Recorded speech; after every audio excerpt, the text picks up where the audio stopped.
बिहार के जंगल राज का चंपा विश्वास कांड बिहार के लोगों को जिसकी याद पीएम मोदी ने दिलाई। आईएएस अधिकारी की पत्नी फिर उनकी मां और भतीजी को भी विधायक के बेटे ने नहीं छोड़ा। अब कहां है आईएएस पत्नी चंपा विश्वास? क्यों नहीं मिला कभी इंसाफ? आईएएस विश्वास के साथ क्या हुआ था? 1990 से लेकर 2005 तक बिहार में लालू और राबड़ी देवी के राज में एक ऐसी कलंक कथा लिखी गई थी जिसके बारे में जानकर आज भी बिहार के लोग कांप उठते हैं। किसी भी राज्य के जिले का सबसे बड़ा अधिकारी आईएएस होता है, लेकिन लालू यादव की सरकार में आईएएस जैसे बड़े अधिकारियों की पत्नियां बेटियां भी सुरक्षित नहीं थीं। बिहार चुनाव से पहले जिन आईएएस पत्नी चंपा विश्वास की याद पीएम मोदी ने दिलाई, इस रिपोर्ट में बिहार के सबसे दर्दनाक कहानी इस रिपोर्ट में हम आपको बताएंगे, क्योंकि आरजेडी की महिला विधायक ने अपने बेटे से आईएएस अधिकारी की पत्नी का कई महीनों तक शोषण कराया और मामला केंद्र की अटल बिहारी सरकार तक पहुंच गया था। चंपा विश्वास 1982 बैच की आईएएस अधिकारी बीबी विश्वास की पत्नी थी। बीबी विश्वास 1995 में बिहार के समाज कल्याण विभाग में सचिव पद पर कार्यरत थे। आईएएस अधिकारी बीबी विश्वास को जहां आवास मिला था, उसके बगल में ही आरजेडी विधायक हेमलता यादव भी अपने बेटे मृत्युंजय यादव के साथ रहती थी। मृत्युंजय यादव का पुराना आपराधिक रिकॉर्ड भी था और कहते हैं सीधे लालू यादव तक उसकी पहुंच थी, जिसकी वजह से बड़े बड़े अधिकारियों से भी वो नहीं डरता था। लालू यादव के राज में अधिकारियों का नहीं बल्कि अपराधियों का राज हुआ करता था, जहां आईएएस अधिकारियों का परिवार भी सुरक्षित नहीं था। 7 सितंबर 1995 को आरजेडी विधायक हेमलता यादव ने चंपा विश्वास को अपने घर बुलाया। बताया जाता है कि यही हेमलता के बेटे मृत्युंजय यादव ने चंपा के साथ बलात्कार किया। इसके बाद चुप रहने की धमकी दी गई और कहा गया कि अगर उन्होंने किसी से इस बारे में बात की तो उनके पूरे परिवार को गंभीर अंजाम भुगतना होगा। रिपोर्ट्स के मुताबिक अगले 2 सालों तक आईएएस पत्नी को यौन उत्पीड़न का शिकार बनाया गया। सिर्फ चंपा ही नहीं बल्कि उनकी मां, भतीजी और यहां तक कि घरेलू सहायिकाओं के साथ भी ऐसा ही बर्ताव किया गया।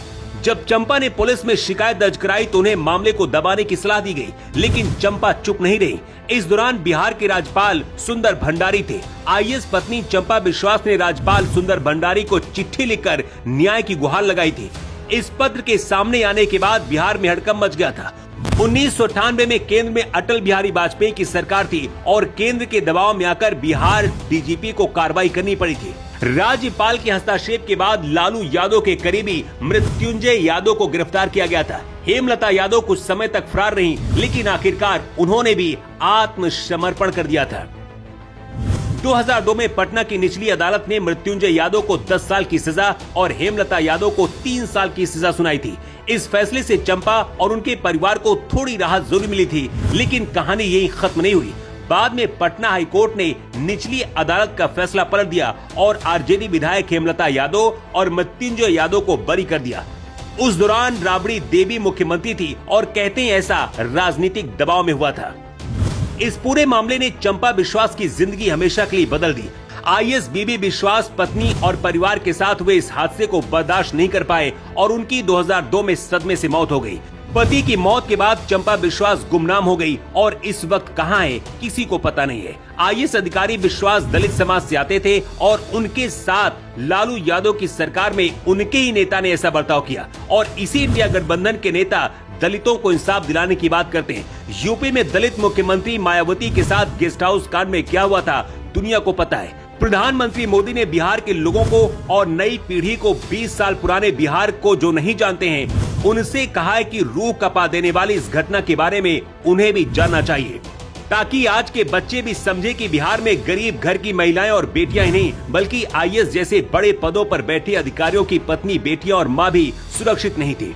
लालू और राबड़ी सरकार के इसी जंगल राज की वजह से पिछले 20 सालों से आरजेडी सत्ता से दूर है। लालू यादव के बाद तेजस्वी यादव आ गए, लेकिन आरजेडी की राजनीति का तरीका नहीं बदला। यही वजह कि शहाबुद्दीन के बेटे ओसामा जैसे लोगों को टिकट देकर मैदान में आरजेडी ने उतारा है।